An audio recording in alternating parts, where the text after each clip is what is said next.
welcome back to another one of our videos here from Principia Prep. My name once again is Ed Zamora, and today we're going to discuss the student loan refi as well as the consolidation process. We're going to talk about the best refi companies we believe are out there, as well as what steps to take and the differences between consolidating and refinancing. But before we start, if you are looking for additional content on the college process, please provide comments below letting us know what additional videos you'd like to see us do, as well as if you do enjoy this video, please click the like button. It does help our channel.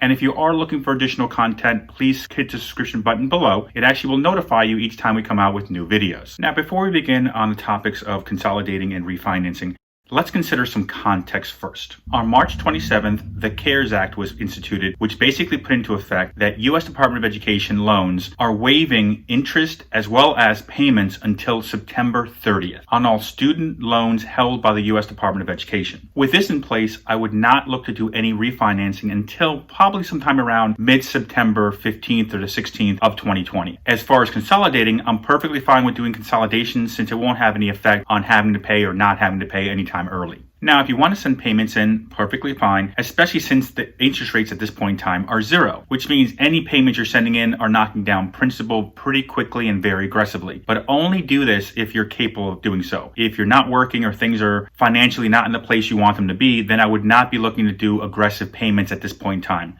But if you are capable of doing it, it will help your costs because it's going to reduce the loan amounts very quickly. Now, let's first talk about consolidating your student loans, and then we're going to talk about the refinancing and the companies we like and the benefits and so on and so forth. Let's start by saying when we're talking about consolidating, we're talking about consolidating your federal student loan. The benefits of consolidating your federal student loans is it allows you to go from maybe having 3 or 4 different payments into one specific payment. The other benefit of consolidating your federal student loans is it allows you to take all your different interest rates and bring them all together into one weighted average. So when you're consolidating, you're not actually lowering the rate, nor are you increasing the rate. All the different rates you have together are bunched together and you get a weighted average. So basically right in the middle of all the different interest rates you have, that's the interest rate you have. One of the benefits of doing a consolidation as well as getting it down to one payment and one specific interest rate is that they're not pulling your credit. So they're not utilizing a credit check to see if you can do a consolidation. Credit check's not needed for a consolidation. Now, when you're looking on the refi side, it's completely different because they will have to pull your credit. But most refi companies will only do a soft pull in the beginning to give you their terms and the ideas of what they can do for you. Then they'll do what's known as a hard pull, which brings all your credit information in, which will affect your credit score. Now, staying with consolidations, you cannot combine your federal and private loans together when you consolidate. Unfortunately, you can't do that. You can only combine your federal and private loans together when you refinance. Also, you're not allowed to do a consolidation for plus loans, for the parent loans out there. You can only refinance them to bring them into one payment. Also, obviously, if you refinance, hopefully bring down the interest rate. Now, everyone is different as far as consolidating, wanting to do it or not wanting to do it. Some people like to have all 3 or 4 different loans out there, in some cases 5 different loans, depending on how long your student has been in school. So if you want to keep the federal direct loans the same and pay off the lower balance faster, kind of a way to have kind of, I guess, a checklist of the 4 different loans you have or the 5 different loans you have, that's perfectly fine. An example of that would essentially be, let's say you have one loan for $2,000, one loan for $3,000, the next year's loan is $4,000, and the last year's loan is $5,000. If you want to pay off the minimum each month and then maybe send an additional $500 or an additional $1,000 to help reduce the loan amounts, just to kind of knock out the $2,000 loan quicker, kind of check off like one of my loans is now paid off, that's perfectly fine. That's not a bad strategy per se. For me, the goal is always minimize and reduce the amount of debt you have at any point in time that you can, as much as, or I guess as aggressively as you can, because the less loan debt you have, the more freedom I guess you can have, I guess the best way to put it, later on in life, not having to make that payment every single month. Now, one thing to consider when you are looking at doing the consolidation is what kind of payment plan are you set up with? Such as, do you have a PSLF, a public service loan forgiveness program, which basically means you make 10 years of qualified payments. And at that point in time, once you've made all 10 years of qualified payments, you're no longer paying back this loan. Whatever amount left over is basically forgiven. Now, one of the negatives of doing consolidation is, let's say you, for example, have already made 3 years of payments on this public service loan forgiveness program, and then you do a consolidation. The problem becomes that the moment you do your consolidation, you have lost those 3 years of the 10 year, which means you start all the way back in the beginning. So you have to make 10 years of qualified payments again before your loan is forgiven. So make sure if you're already making payments through one of the repayment programs, like the public service loan forgiveness program, that if you do go into this and do consolidate, you're going to lose all that qualified time that you had made payments. They're not going to count it towards your repayment. This also goes into effect as well if you're considering doing this for other plans, such as the revised pay-as-you-earn program or the pay-as-you-earn program, as well as the income-based repayments, as well as the income contingency repayment programs, all of which have 20 to 25-year repayments that after that time frame, the rest of the loan is forgiven. So you have to make sure if you consolidate, one of the things to watch out for is if you're already in one of these income contingency programs or the forgiveness programs, please realize that if you go in and consolidate, you're going to lose all the time and all the payments you made beforehand because you start again from scratch. So in some cases, consolidating does not make sense. Now let's talk about refinancing your loans. To begin the process of refinancing, you have to be aware that your credit report should be at the best level possible. So please make sure to make any adjustments, any changes.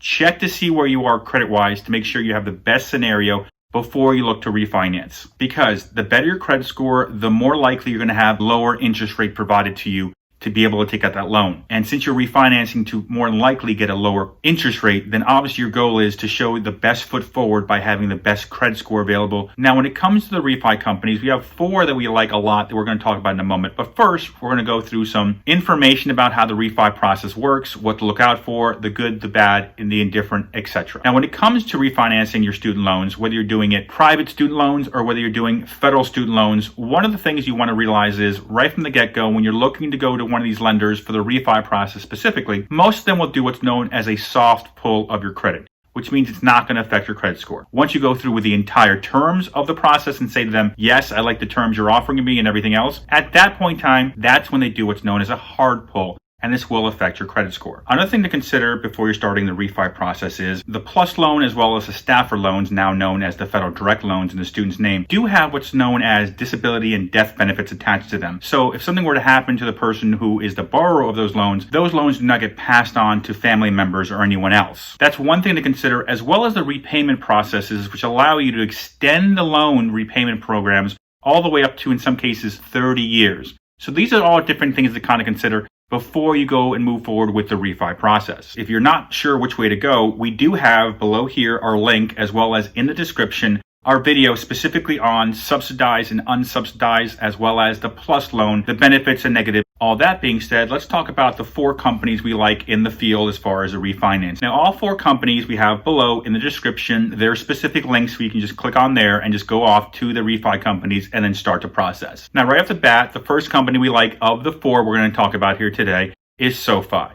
Sofi has a starting rate of 1.9% interest rate, which is pretty good. Now, as far as the refi companies go, at 1.9% or anything really under 2%, I really like the idea of doing a refinance, even in the 3s or 4s, especially since if you're looking to refi loans you've done in the past, where most of the interest rates, or I guess the average interest rates back in the day before this year, were anywhere between 6 to 10%. So obviously, if you can start somewhere in the 1s, the 2s, even all the way up to 4 or 5, you're saving a bunch of money. That being said, we also like Sofi because of the fact that if you do an auto debit, such as you attach a checking account as far as a routing number, accounting information to your account, and they just debit it every month, what happens is they give you a 1/4 point discount. So even their lowest rate of 1.9% drops down to under 1.7%, which is extremely low.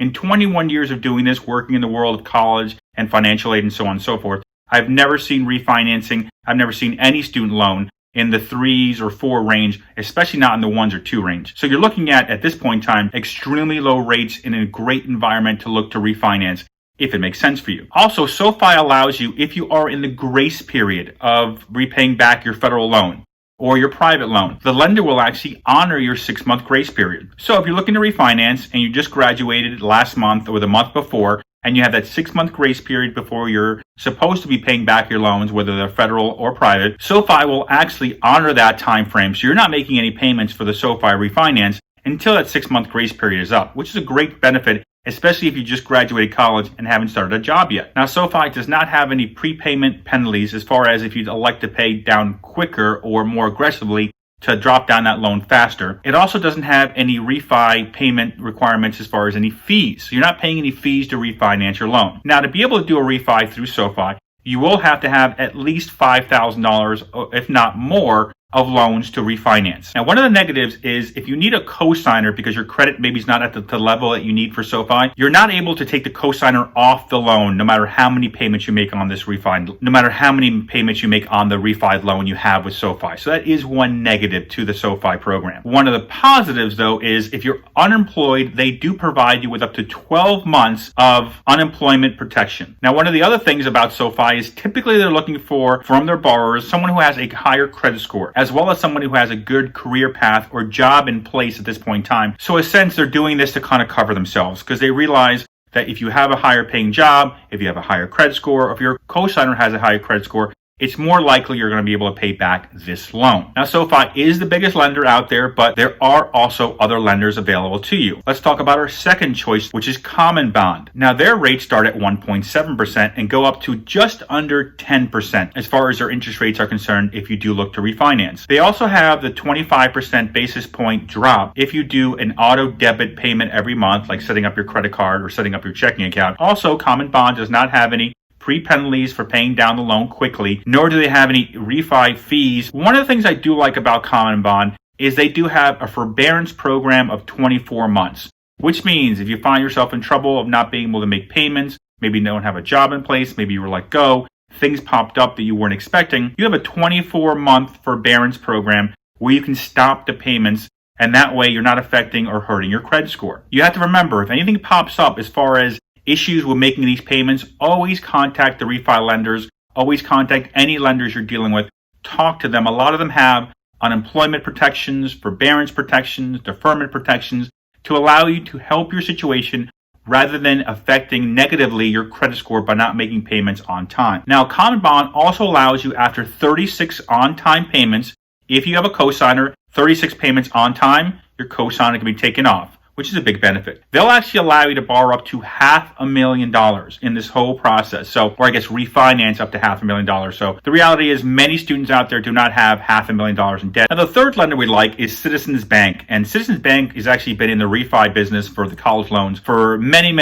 years. It's one of the oldest lenders out there that does refinancing on the college loan debt. One of the things we like about them right off the bat, have a good starting rate. They start at right around 2.49% as far as their interest rates are concerned for the refinances. They also have a more aggressive loyalty program for students, which actually reduces their interest rate by 0.5% or essentially 50 basis points. If you are a customer of theirs, if you have a checking account, a savings account, a bank account, another loan, or if your cosigner has one of these things, if you're using a cosigner, as well as if you do the auto debit through the checking account or the credit card, what they will do is they'll reduce your interest rate down by half a point, so 0.5%. Which is a huge deduction. So if you're looking at it and you get, let's say, the 2.49%, but they reduce it down because you're able to do or get into their loyalty program and reduce it down by half a point, you're now down under 2% at 1.99. Now, when it comes to Citizens Bank, they do require at least a minimum refi of at least $10,000 in student loans. Citizens Bank also allows you, if you are using a cosigner after 36 consecutive payments on time, 36 months of consecutive payments,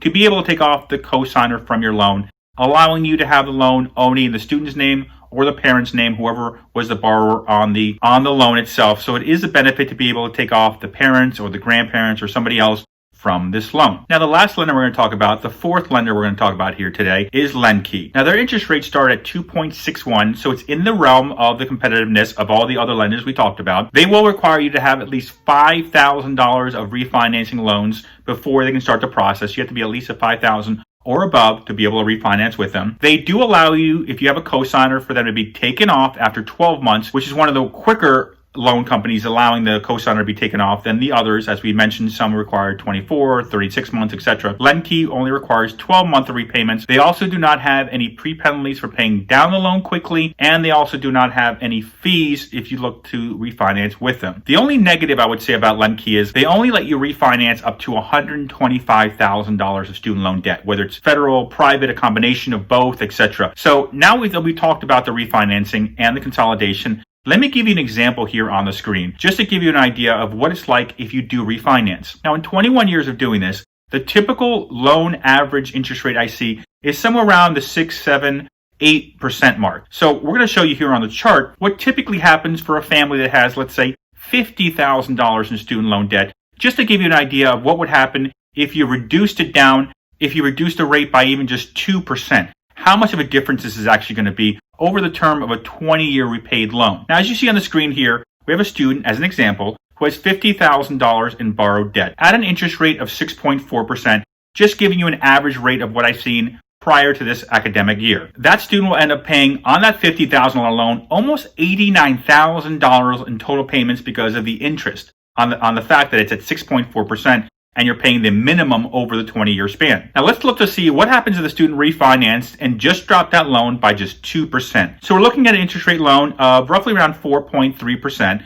If they pay the minimum every month, they're going to end up paying just under $75,000. This student is saving $14,000 just by a 2% decrease in the interest rate. So obviously, if you can get a 3% interest rate, a 2, or anywhere in the ones, you're saving more than likely in this scenario, and in many scenarios you're dealing with out there now, tens of thousands of dollars in interest. If you're looking to consolidate, it does help because it brings all your payments down to one payment. It will give you an average interest rate, a weighted average interest rate. So you have one payment, one interest rate you're dealing with. So consolidation does make things more organized. If you're looking to lower rates and you have loans previously, before this academic term, with the environment we find ourselves in with interest rates, you are more than likely going to get a better rate if you refinance. And as you can see from the chart we put up before, even a 2 or 3% change in your interest rate over the long haul of paying off that loan means tens of thousands of dollars in savings. Now, that being said, once again, my name is Ed Zamora from Principia Prep. If you are looking for us to put out more videos and more content, this video was actually asked of us from a family. That's why we did this actual video on the refi process. If you're looking for additional content, please leave a comment below. We will make more videos for you guys.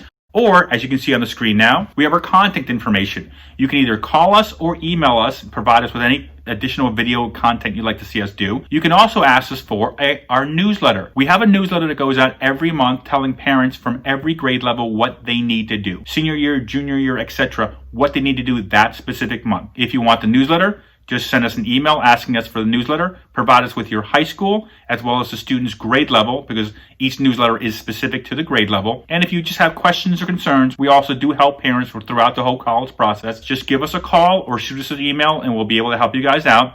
Other than that, once again, my name is Ed Zamora from Principia Prep. Thank you for watching our video. And if you do enjoy the content, please hit the subscription button to be notified of new videos and leave us a like. It does help our channel.